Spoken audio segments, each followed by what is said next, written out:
18ই জুলাই আর শ্রাবণের 9 তারিখ কিন্তু ছিল আমাদের বাড়ির বাৎসরিক পুজো, মানে মা বিপত্তারিণীর পুজো। তো আজকের এই ব্লগে কিন্তু তোমাদেরকে মা বিপত্তারিণীর পুরো পুজোর ভিডিওটা কিন্তু শেয়ার করব। তো পুরো ভিডিওটা দেখো লাস্ট পর্যন্ত। তো পুজোর দিন কিন্তু একদম সকাল সকাল সবাই ঘুম থেকে উঠে গিয়ে স্নান টান সেরে কিন্তু ঠাকুর ঘরে চলে আসলাম। ননদ আর আমি চলে আসলাম ঠাকুর ঘরে, আর মা আর আমার শাশুড়ি মা সবাই কিন্তু চলে গেল ভোগের রান্না করতে।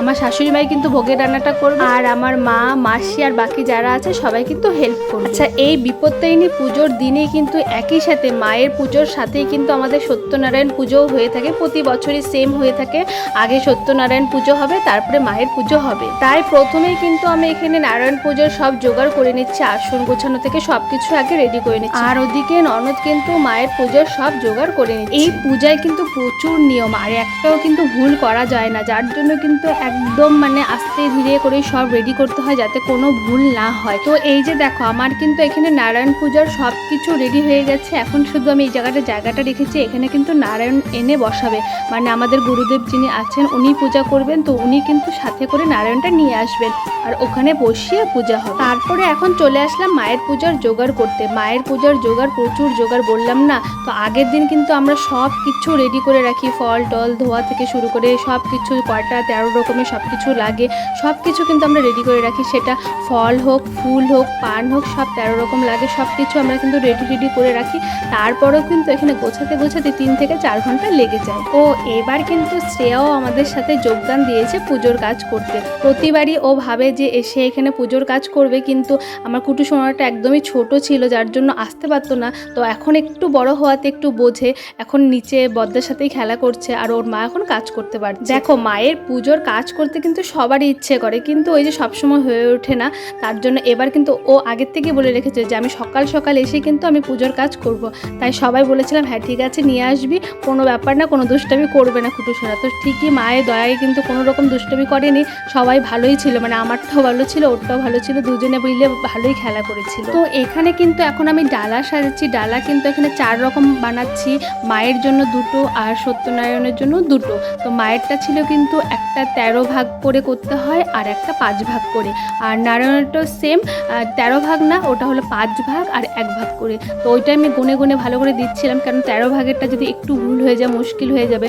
ওটাই আমি বারবার করে গুনছিলাম, পর ননদকে দিয়ে আবার গোনালাম যাতে ভুল না হয়। আর এই চালের মধ্যে কিন্তু আমরা না মুগ আর কালাইও দিয়ে থাকি। আমরা না, অ্যাকচুয়ালি মায়ের পুজোতে এটা দিতেই হয়, মুগ কালাইটা দিতে হবে। তো ওটা দিয়ে একবারে চালটা ভিজিয়ে রেখেছিলাম, তারপরে সব ভাগে ভাগে দিয়ে দিয়েছি। এখন সবগুলোর উপরে কলা, নারকেল কোড়া, চিনি, ফল, মিষ্টি সব কিছু দিয়ে কিন্তু এগিয়ে দিলাম। এই যে দেখো, আমার ডালা গোছানো কিন্তু এদিকে একদম রেডি। এখন নারায়ণ পূজার যেটা আসল প্রসাদ, মানে সিন্নিটা রেডি করে নিচ্ছি। আমি তো সিন্নি প্রসাদ খেতে ভীষণ ভালোবাসি। কে কে তোমরা সিন্নি প্রসাদ খেতে ভালোবাসো অবশ্যই কিন্তু আমাকে কমেন্ট করে জানাও। চলো এখন তাহলে কিন্তু মায়ের ঘরটা বসিয়ে দিই। তো মায়ের ঘরটা কিন্তু শাশুড়ি মা, আমি আর ননদ 3 জনই মিলে কিন্তু বসিয়েছিলাম।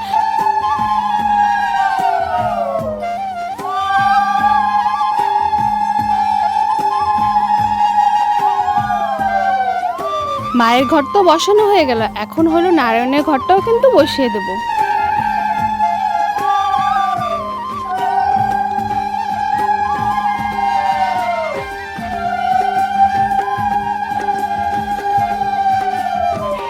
এই যে দেখো, আমাদের কিন্তু 2টো ঘরটি বসানো হয়ে গেল। অ্যাকচুয়ালি আমাদের যে গুরু আছে না, গুরু বাবা, উনি হলো বলে দিয়েছে যে আমাদের এরকম যখন যে কোনো পুজো করি না কেন ঘট পাতার অনুমতিটা দিয়ে দিয়েছে, যার জন্য যে কোনো পূজাতে কিন্তু আমরা ঘরটা রেডি করে বসিয়ে দিই। শুধু কিন্তু ঘট পাতা না, এই পূজার সমস্ত কিছু কিন্তু আমরা করে রাখি। উনি এসে শুধু কিন্তু মন্ত্র শুরু করে দেয়, মানে আমরা A to Z সমস্তটা সেরে রাখি। আর এখন কিন্তু আমি 13টা মোমবাতি একটা প্লেটের মধ্যে লাগিয়ে নিচ্ছি। শুধু 13টা মোমবাতি না, 13টা মোমবাতি, ধূপকাঠি, সবকিছুই কিন্তু এই পুজোতে 13টা করে লাগে। আর এদিকে শ্রেয়া কিন্তু গুনে গুনে 13টা ফল কিন্তু আলাদা আলাদা করে কেটে রাখছে। আর ওদিকে গিয়ে দেখি যে মায়ের কিন্তু ভোগের রান্না অর্ধেক কমপ্লিট।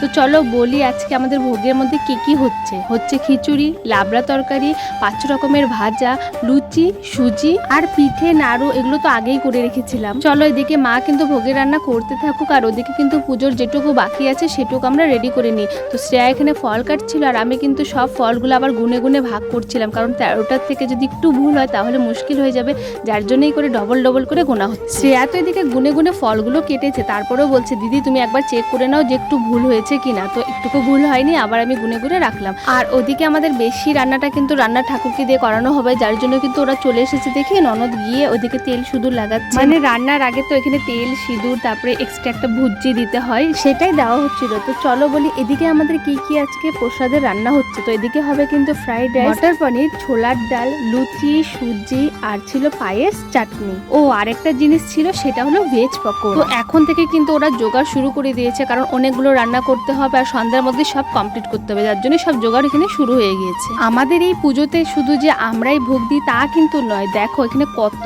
ভোগ এসেছে মায়ের জন্য। আমাদের পাড়ার প্রচুর লোক কিন্তু আমাদের এখানে ভোগ দিয়ে যায় আজকের জন্য, সবগুলোই কিন্তু মায়ের কাছে নিবেদন করি। এই দেখো এদিকে কিন্তু আমাদের মায়ের পূজার সমস্ত রেডি হয়ে গেছে, এখন শুধু অপেক্ষা গুরু বাবার আসার। উনি এসে মন্ত্র শুরু করলে আমাদের পুজোটা কিন্তু শুরু হয়ে যাবে, বাকি কিন্তু সব একদম রেডি। এদিকে তো আমাদের ঠাকুর ঘরের সব জোগাড় হয়ে গেছে, ওদিকে দেখি মায়েরও কিন্তু ভোগের রান্না প্রায় কমপ্লিট, শুধু খিচুড়িটা সম্বার দেওয়াটা বাকি আছে। গুরু বাবা তো এখনো আসেনি, আসলে আগে পুজোটা হবে, তারপরে কিন্তু সবার শেষে ভোগ নিবেদনটা হবে। ততক্ষণে কিন্তু এদিকে মায়ের ভোগটা কমপ্লিট হয়ে যাবে রান্না করা। আমাদের এই পুজো করতে কিন্তু ওই 2.5 থেকে 3 ঘন্টা সময় লেগে যায়, কত সময় তো 3.5 ঘন্টাও লেগে যায়, কারণ আমাদের এই পূজায় কিন্তু প্রচুর নিয়ম থাকে, একটার পর একটা হতে থাকে, তাই এত টাইম লেগে যায়। মায়ের দিকে প্রায় অনেকক্ষণ কিন্তু লাবড়া তরকারিটা নেড়েছে, যার জন্য হাতটা একটু লেগে গিয়েছে দেখে এদিকে মাসি কিন্তু হেল্প করে দিয়েছে, একভাবে তো নাড়া যায় না, হাত ব্যথা। এদিকে এক এক করে কিন্তু আমাদের সব আত্মীয় স্বজনরাও চলে এসেছে পূজার। এই যে দেখো এদিকে কিন্তু আমাদের গুরু বাবাও চলে এসেছে।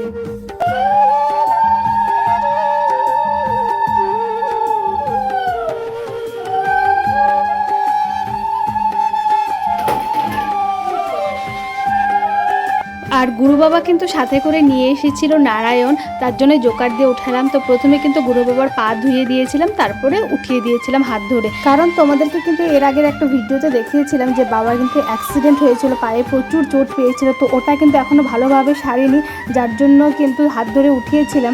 তারপরেও যে আমাদের বাড়িতে পুজো করতে এসেছে এটাই কিন্তু অনেক বড় কথা। এদিকে আমি বাবাকে ঠাকুর ঘরে উঠিয়ে কিন্তু আবার নিচে চলে আসলাম, কারণ এদিকে কলা গাছটা গাড়া হয়েছে না, সেখানে ঘরটা বসানো হয়নি, তো ওই ঘরটা বসাতেই চলে আসলাম। পুজোর তো সব জোগাড় করেই রেখেছি, এখন সব বাবার সামনে এক এক করে এগিয়ে দিলাম, বাবা পুজোটা শুরু করবে।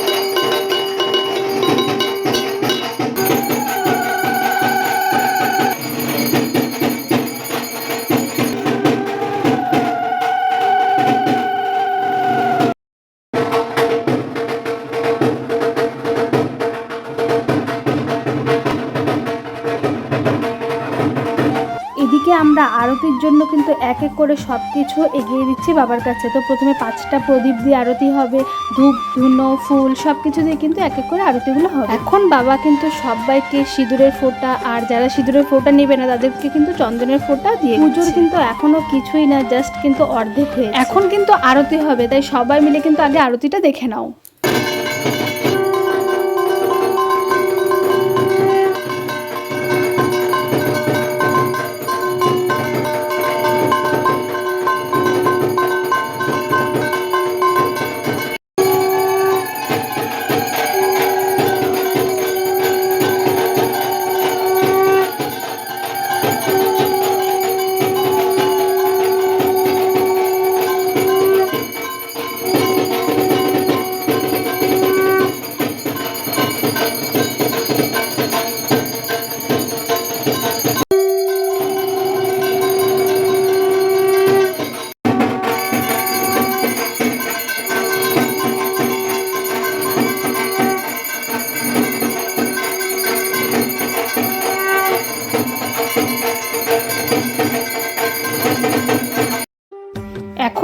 স্নানটা হবে। তার জন্য এখানে অনেক রকমের জল আছে, এই সব ঘাটের জল কিন্তু এক জায়গায় করে তারপরে বাবা এখানে মায়ের স্নানটা করাবে।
পাটখাটি ওই যে ওইদিকে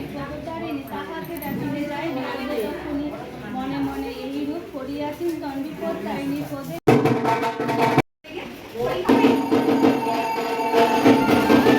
এদিকে গুরু বাবা আমাকে বললো যে এখন গিয়ে ভোগটা নিয়ে আয়, এখনও কিন্তু ভোগ নিবেদন করবো। যার জন্য আমি মাকে গিয়ে বললাম মা ভোগটা তাড়াতাড়ি করে রেডি করে নাও। আমাদের কিন্তু দুটো ভোগ এখানে যাবে, একটা আমাদের গোপালের ভোগ আর একটা হলো মা বিপত্তারিণীর ভোগ। আমি তো মা বিপত্তারিণী পাঁচালিটা পয়ে নিলাম, এখন বাবা কিন্তু এই সত্যনারায়ণের পাঁচালিটা পয়ে নিচ্ছে। এই যে দেখো মায়ের ভোগ সাজানো কিন্তু একদম রেডি হয়ে গেছে, সবগুলো ভোগই মা রেডি করে দিল। এখন কিন্তু তিনজনে তিনটে ভোগ নিয়ে যাবে, একটা আমার বর নিবে, একটা জামাইবাবু নিবে আর কিছু ভোগ কিন্তু আমার ভাই নিবে।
এক এক করে তো এখানে সব ভোগ নিবেদন হয়ে গেল, এখন কিন্তু হবে ভোগ আরতি।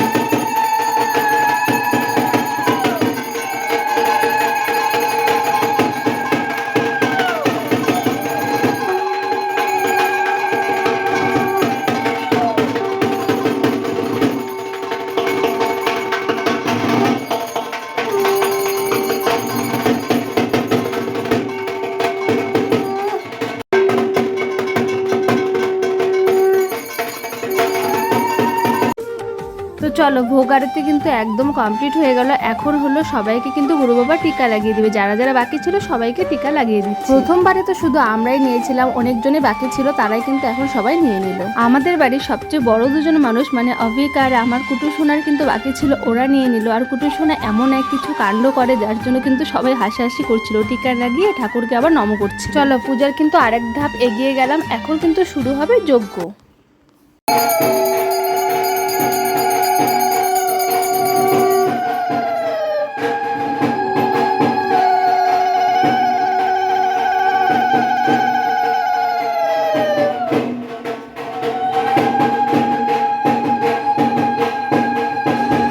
যজ্ঞ পুজোটা হলে কিন্তু পুরো ঘর ধোঁয়ায় ভরে যায়, যার জন্য কিন্তু এখানে ফ্যানটা সেট করা হচ্ছিল, কিন্তু কোনোভাবেই কিন্তু ধোঁয়াটা বাইরে বের হচ্ছিল না।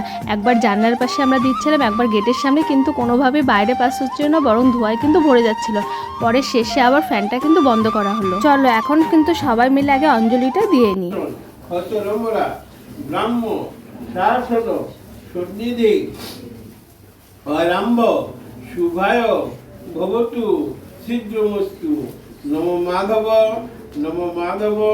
মাধববাসী মাধবরিধি স্বর্ণমেত্তং সর্বকার্য কর্মেষু এসো সচন্দন গন্ধপুষ্প বিল্ল পত্রাঞ্জলি সাইদায় স্ববাহন সপরিবার ধর্ম অর্থ কামমুখ চতুর্বর্গ ফলপদ নম হিং বিবর্তায়নী দুর্গৈ নম নম দিয়ে দাও।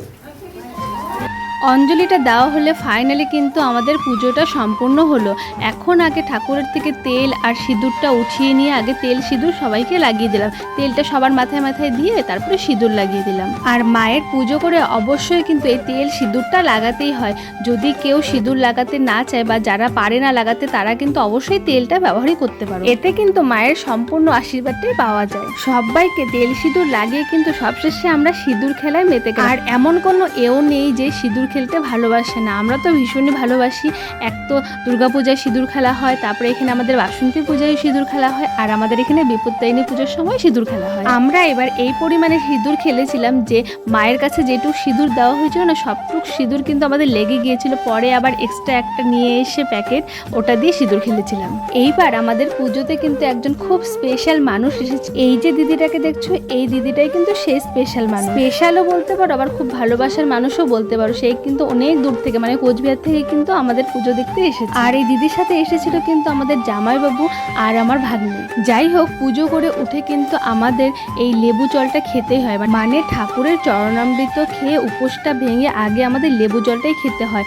আর লেবু জলের মধ্যে কিন্তু কোনো রকম লবণ ব্যবহার করা হয় না, শুধু চিনি আর লেবু ব্যবহার করা হয়। আর এই লেবু জলটা কিন্তু আজকে ভাই বানিয়েছিল, পুরো 1 গামলা বানিয়েছিল সবার জন্য। যাই হোক, সবাই মিলে আগে লেবু জলটা খেয়ে নিলাম, তারপরে আবার সবাই মিলে চলে আসলাম ঠাকুর ঘরে। কারণ এই মাসিয়া এবার আমাদের সবাইকে কিন্তু ধুনুচি নাচ দেখাবে। চলো তোমরাও দেখে নাও যে আমার এই মাসিমণি কত সুন্দর ঢাকের তালে এই ধুনুচি নাচ করে।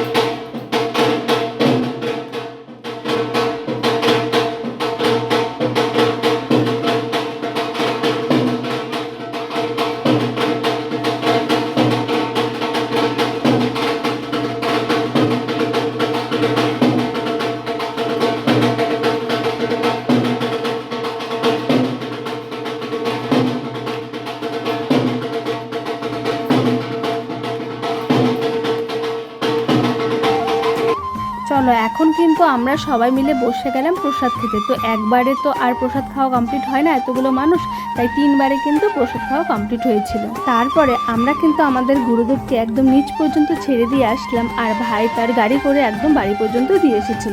প্রসাদ খেয়ে সব পয় পরিষ্কার করে সন্ধ্যাবেলা কিন্তু আমরা সবাই সুন্দর করে রেডি হয়ে গিয়েছিলাম। সবাই বাড়ির সকলে কিন্তু দেখো সুন্দর করে শাড়ি টাড়ি পরে রেডি হয়ে গেছি। আর এই সবগুলো কিন্তু নতুন শাড়ি সবাই পরেছি।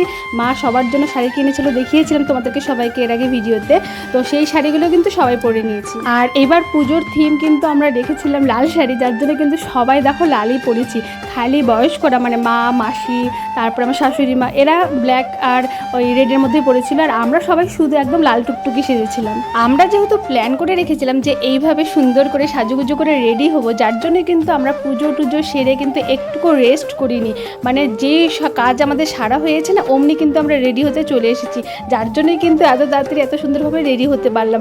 আর গতবার কি হয়েছিল যে আমরা মানে খাওয়া দাওয়া করতে মানে প্রসাদটা খেতে খেতে লেট হয়ে গেছিলো দেখে আমাদের কিন্তু গেস্টরা চলে এসেছিলো আর আমরা রেডি হচ্ছিলাম, কিন্তু এবার এরকম হয়নি। এবার আমরা ফুল রেডি হয়ে দেখো বসে ফটোশটও তুলে নিয়েছি, তারপরে কিন্তু আমাদের লোক আসা শুরু হয়েছে। আর বাড়িতে লোকজন আসলে তো তাদেরকে সময় দিতেই হবে, আর একসাথে না সবাই যখন চলে এসেছিলো তখন আমাদের অবস্থাটা একটু খারাপ হয়ে গিয়েছিলো, কারণ এক তো সন্ধ্যা থেকে ছিল বৃষ্টি, যখন বৃষ্টি কমেছে তখন একসাথে সবাই এসেছে, যার জন্য কী হয়েছিল খুব ভিড় হয়ে গিয়েছিলো। সবগুলো রুমে মানুষ ছিল, উপরে ছাদে মানুষ ছিল, সব জায়গায় মানুষ। তো আমরা কী করেছিলাম সবাই ভাগে ভাগে নিয়েছিলাম, কিছু লোক মা অ্যাটেন্ড করছিল, কিছু আমি, আবার কিছু লোককে উপরে পাঠিয়ে দিয়েছিলাম, মানে এভাবে আমরা করেছিলাম। আমরা কিন্তু প্রচুর মানুষকে কিন্তু নিমন্ত্রণ করেছিলাম এই পুজোর জন্য, যার জন্য কি বলতো সবাইকে কিন্তু ভিডিও করতে পারিনি, কারণ সব লোক আসা শুরু হয়ে গেছিলো। আমি যদি মোবাইল ধরে থাকি তাহলে কথা বলবো কেমন করে, তাই কিছু কিছু হয়তো মানুষকে তুলতে পেরেছি, আর বেশিরভাগটা কিন্তু করতে পারিনি। এই এক ব্যাচ করে তুলতে পেরেছি, খাওয়ার এখানে এক ব্যাচ তুলেছি, আবার নিচে এক ব্যাচ তুলেছি, বাস। তারপরে কিন্তু আমি আমার কাজে লেগে পড়েছি, মানে সবার সাথে কথা বলা। তো মোবাইলটা যদি অন্য কেউ ধরে দিত তাহলেও হতো। তো আমাকে কিন্তু শ্রেয়া অনেকগুলো ভিডিও তাও করে দিয়েছে, কিন্তু তারপরে ওরও একটু দরকার থাকে, কাজ করে, তার জন্য আর করা হয়নি। আচ্ছা, আমাদের প্রসাদ কিন্তু পরিবেশন করছিল আমার ভাই আর জামাইবাবু মিলে। অ্যাকচুয়ালি ক্যাটারারের কথা বলা হয়েছিল, কিন্তু ওরা বলেছিল যে না, এটা মানুষ দেবো না, আমরা নিজেরাই করব। কিন্তু লাস্টে ওরাও একটু হিমশিম খেয়ে গিয়েছিল যখন লোক বেড়ে গিয়েছিল।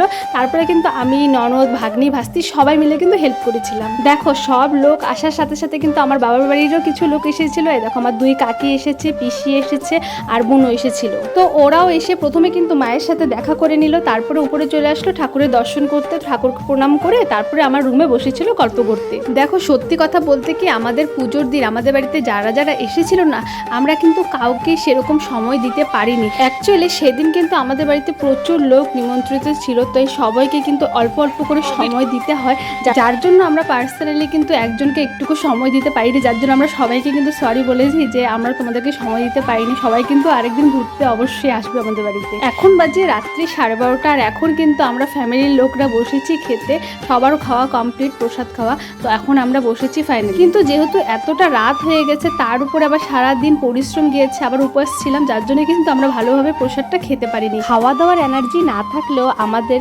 ইয়ার্কির এনার্জিটা কিন্তু খুব ছিল। এখানে খাওয়া দাওয়া করছি, আবার প্রচন্ড হাসাহাসি করছিলাম আমরা। যাই হোক, এই ছিল কিন্তু আমাদের বিপত্তারিণী পুজোর পুরো ব্লগটা। তো তোমাদের এই ব্লগটা কেমন লাগে? যদি ভালো লেগে থাকে তবে অবশ্যই একটা লাইক কমেন্ট করে দিও। ওকে বাই, দেখা হচ্ছে আবার নেক্সট ভিডিওতে।